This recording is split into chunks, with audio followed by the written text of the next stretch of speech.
ನಮಸ್ಕಾರ ವೀಕ್ಷಕರೇ, ನಾನು ನಿಮ್ಮ ವೈದ್ಯೆ ಪಲ್ಲವಿ KS ಅದ್ವೈತ ಆಯುರ್ವೇದ ಚಿಕಿತ್ಸಾಲಯ ಶಿವಮೊಗ್ಗದಿಂದ ಮಾತಾಡ್ತಾ ಇದ್ದೀನಿ. ಇವತ್ತು ದಂತ ಪುಪ್ಪುಟಕ ಅನ್ನುವಂಥ ಒಂದು ಕಾಯಿಲೆ ಬಗ್ಗೆ ನಾನು ಹೇಳಲಿಕ್ಕೆ ಬಂದಿದ್ದೇನೆ. ಯಾವುದಿದು ಅಂತ ಕೇಳ್ತೀರಾ?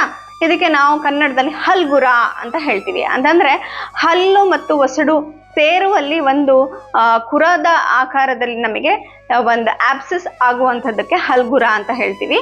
ಇದು ಆಯುರ್ವೇದದಲ್ಲಿ ಇದಕ್ಕೆ ಬದರಾಕೃತಿಯ ಒಂದು ಕುರ ಅಂತ ಹೇಳ್ಬಹುದಾಗಿರುತ್ತೆ.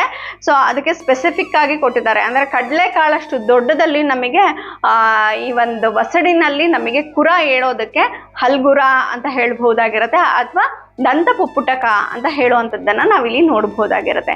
ಸೊ ಇದರ ಸಿಂಪ್ಟಮ್ಸ್ ಏನೆಲ್ಲ ಇದೆ ಅಂತ ನೀವು ಕೇಳುವಂಥದ್ದಾದ್ರೆ, ಆಬ್ವಿಯಸ್ಲಿ ಇದೆಲ್ಲರೂ ಕೂಡ ನಮ್ಮ ಜೀವನದಲ್ಲಿ ಒಂದಲ್ಲ ಒಂದು ಸತಿ ಅನುಭವಿಸಿರ್ತೀವಿ. ತುಂಬ ಪೇನ್ಫುಲ್ ಆಗಿರುವಂಥದ್ದು ಎಲ್ಲ ಆಗಿದೆ. ಅದೇ ಸೈಡು ನಮಗೆ ಮುಖ ಕೂಡ ದಪ್ಪ ಆಗುವಂಥದ್ದು, ಕುತ್ತಿಗೆಯಲ್ಲಿರುವಂತಹ ಲಿಂಫ್ಯಾಟಿಕ್ ನೋಡ್ಸ್ ಕೂಡ ದಪ್ಪ ಆಗುವಂಥದ್ದನ್ನು ನಾವಿಲ್ಲಿ ನೋಡ್ಬೋದು. ಅದ್ರ ಜೊತೆಗೆ ಏನೂ ತಿನ್ನಕ್ಕಾಗದೆ ಇರೋಷ್ಟು ಹಲ್ಲು ನೋವು ಇರುವಂಥದ್ದನ್ನು ಕೂಡ ನಾವು ಇದರೊಳಗೆ ನೋಡ್ಬೋದಾಗಿರುತ್ತೆ.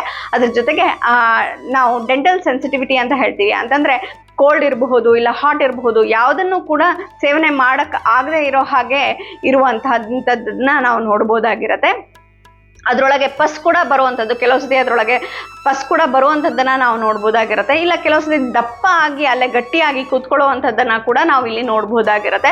ಕೆಲವು ಸತಿ ಆ ಆಬ್ಸೆಸ್ ನಮಗೆ ಒಳಗಡೆ ಅಲ್ಲ ಹೊರಗಡೆ ಕೂಡ ಬರುವಂಥದ್ದನ್ನು ನಾವು ನೋಡ್ಬೋದಾಗಿರುತ್ತೆ. ಕೆಲವ್ರು ನೀವು ನೋಡಿರಬಹುದು, ಈ ಕೆನ್ನೆಯಲ್ಲಿ ಒಂದು ಗಂಟಿರುತ್ತೆ, ಅದು ಏನು ಅಂತಂದರೆ ಹಲ್ಗುರ ಹಳೇದಾದಾಗ ನಮಗೆ ಕೆನ್ನೆ ಮೇಲೆ ಕೂಡ ಕಾಣುವಂಥದ್ದನ್ನು ನಾವು ಇದರೊಳಗೆ ನೋಡ್ಬೋದಾಗಿರುತ್ತೆ. ತುಂಬ ಪೇನ್ಫುಲ್ ಕಂಡೀಷನ್ ಇರುತ್ತೆ ಇನಿಷಿಯಲ್ ಸ್ಟೇಜಲ್ಲಿ. ಅದಾದಮೇಲೆ ತಾನು ಅದು ಒಂದು ಗಂಟಾಗಿ ಅಲ್ಲೇ ಉಳ್ಕೊಳ್ಳೋ ಅಂಥದ್ದನ್ನು ನಾವಿಲ್ಲಿ ನೋಡಬಹುದಾಗಿರುತ್ತೆ.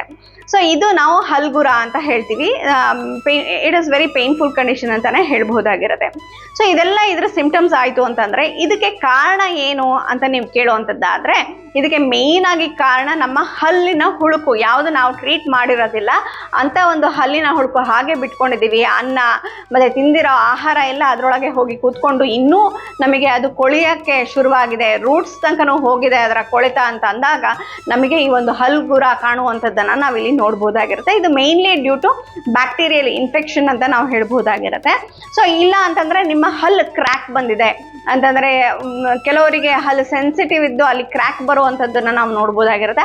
ಆವಾಗ ಕೂಡ ಈ ಒಂದು ದಂತ ಪುಪ್ಪುಟಕ ಅಥವಾ ಹಲ್ಗುರ ಆಗುವಂಥದ್ದನ್ನು ನಾವಿಲ್ಲಿ ನೋಡ್ಬೋದಾಗಿರುತ್ತೆ.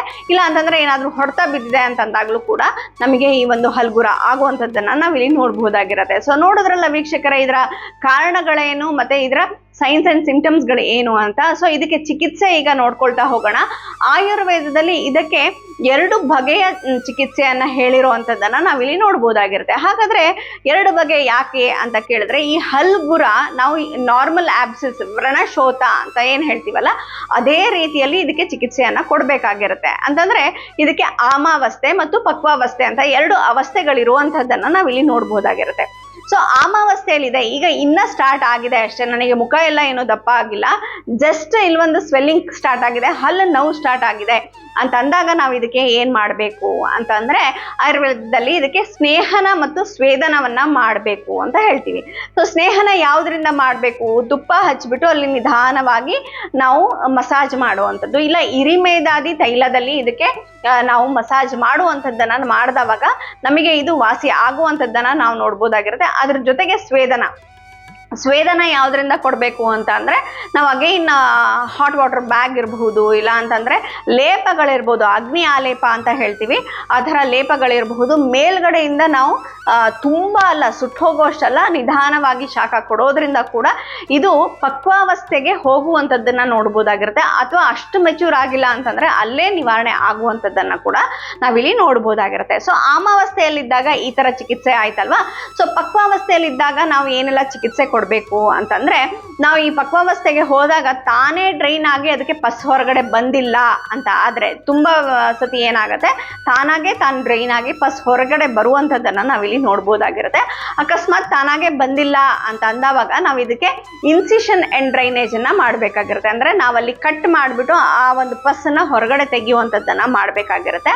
ಅದರ ನಂತರ ಆ ಒಂದು ಪಾಕೆಟ್ ನಾವು ಏನು ಮಾಡಿರ್ತೀವಲ್ಲ, ಅಲ್ಲಿ ಇನ್ಸಿಷನ್ ಹಾಕಿ ಗಾಯ ಏನು ಮಾಡಿರ್ತೀವಲ್ಲ, ಅದು ವಾಸಿ ಆಗ್ಲಿಕ್ಕೆ ನಾವಲ್ಲಿ ಚಿಕಿತ್ಸೆಗಳನ್ನ ಕೊಡ್ಬೇಕಾಗಿರುತ್ತೆ. ಇದಕ್ಕೆ ಲೇಪಗಳನ್ನ ಕೊಡ್ಬೇಕಾಗಿರುತ್ತೆ. ಯಾವುದರಿಂದ ಲೇಪ ಮಾಡಬೇಕು ಅಂತಂದ್ರೆ ಎಷ್ಟಿ ಮಧು, ಯವಕ್ಷಾರ, ಸರ್ಜಕ್ಷಾರ ಮತ್ತೆ ಶುಂಠಿಯನ್ನ ಹಾಕ್ಬಿಟ್ಟು ಅಲ್ಲಿ ಲೇಪವನ್ನ ಮಾಡುವಂಥದ್ದನ್ನ ಮಾಡಬಹುದಾಗಿರುತ್ತೆ. ಹಾಗೆ ಇದಕ್ಕೆ ಕ್ಷಾರಕರ್ಮ ಕೂಡ ಮಾಡಬಹುದಾಗಿರುತ್ತೆ. ಕ್ಷಾರಕರ್ಮ ಮಾಡಿ ಆ ಒಂದು ಇನ್ಫೆಕ್ಷನ್ ಕೂಡ ನಾವು ಸರಿಯಾಗಿ ಒಣಗುವ ಹಾಗೆ ಮತ್ತೆ ಫರ್ದರ್ ಇನ್ಫೆಕ್ಷನ್ ಆಗದೆ ಇರೋ ಹಾಗೆ ಕೂಡ ನಾವು ನೋಡ್ಕೊಳ್ಬಹುದಾಗಿರುತ್ತೆ. ಹಾಗೆ ಕವಲ ಗಂಡೂಷಗಳನ್ನ ಕೂಡ ನಾವು ಇದರೊಳಗೆ ಮಾಡುವಂಥದ್ದನ್ನ ಮಾಡಿದಾಗ ಬೇಗ ಇದು ಹೀಲ್ ಆಗುವಂಥದ್ದನ್ನ, ಪಂಚವಲ್ಕಲಕ್ವಾತ ಇರ್ಬೋದು, ತ್ರಿಫಲಾಕ್ವಾತ ಇರ್ಬೋದು, ಇದರಿಂದ ಬೇಗ ನಾವು ಕವಲ ಗಂಡೂಷಗಳನ್ನ ಮಾಡಿದಾಗ ಇದು ಬೇಗ ಹೀಲ್ ಆಗುವಂಥದ್ದನ್ನ ನಾವು ನೋಡ್ಬೋದಾಗಿರುತ್ತೆ. ಹಾಗೆ ಜಾತ್ಯಾದಿ ತೈಲ, ಜಾತ್ಯಾದಿ ಲೇಪವನ್ನ ಕೂಡ ಮಾಡಿದಾಗ ಈ ಒಂದು ನಾವೇನು ಇನ್ಸಿಷನ್ ಮಾಡಿರ್ತೀವಲ್ಲ ಅದು ಬೇಗ ವಾಸಿ ಆಗುವಂಥದ್ದನ್ನ ನಾವು ನೋಡ್ಬೋದಾಗಿರುತ್ತೆ. ಅದರ ಜೊತೆಗೆ ಕ್ರಿಮಿದಂತ ನಾವು ಮುಂದೆ ಹೇಳ್ತೀನಿ. ಈ ಒಂದು ಕ್ರಿಮಿದಂತ ಅಂದ್ರೆ ಏನು ಅಂತಂದ್ರೆ ನಿಮಗೆ ಹಲ್ಲು ಹುಳುಕಿಗೆ ಸರಿಯಾದ ನಾವು ಚಿಕಿತ್ಸೆ ಕೊಟ್ಟಲ್ಲಿ ಖಂಡಿತವಾಗಿ ಅದರ ಜೊತೆಗೆ ಹಲ್ಲುಗುರ ಕೂಡ ವಾಸಿ ಆಗುವಂಥದ್ದನ್ನ ನಾವು ನೋಡ್ಬೋದಾಗಿರುತ್ತೆ. ಹಲ್ಲುಗುರಗಳನ್ನ ನಾವು ವಾಸಿ ಮಾಡ್ಕೊಳ್ಳದೆ ಹಾಗೆ ಬಿಡುವಂಥದ್ದು ಸೂಕ್ತ ಅಲ್ಲ. ಅದರಿಂದ ಮುಂದೆ ಕಾಂಪ್ಲಿಕೇಶನ್ಸ್ ಆಗುವಂಥ ಚಾನ್ಸಸ್ಗಳು ನಾವು ನೋಡ್ಬೋದಾಗಿರುತ್ತೆ. ಅದರಿಂದ ನಾವೇನ್ ಮಾಡಬೇಕು, ಅದಕ್ಕೆ ಸೂಕ್ತವಾದ ಚಿಕಿತ್ಸೆಯನ್ನ ತಗೊಳ್ಬೇಕಾಗಿರುತ್ತೆ.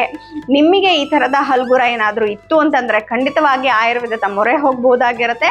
ನೀವು ಸಂಪರ್ಕಿಸಬಹುದಾಗಿರುತ್ತೆ ಅದ್ವೈತ ಆಯುರ್ವೇದ ಚಿಕಿತ್ಸಾಲಯ. ಕರೆ ಕೂಡ ಮಾಡಬಹುದು. 9187484210 ಕರೆ ಮಾಡಿ ಹಲ್ಗುರ ಇತ್ತು ಅಂತಂದ್ರೆ ಖಂಡಿತವಾಗಿ ನಿವಾರಣೆ ಮಾಡ್ಕೊಳ್ಳಿ ಅಂತ ಹೇಳ್ತಾ ನನ್ನ ಮಾತುಗಳನ್ನ ಮುಗಿಸ್ತೀನಿ. ನಮಸ್ಕಾರಗಳು.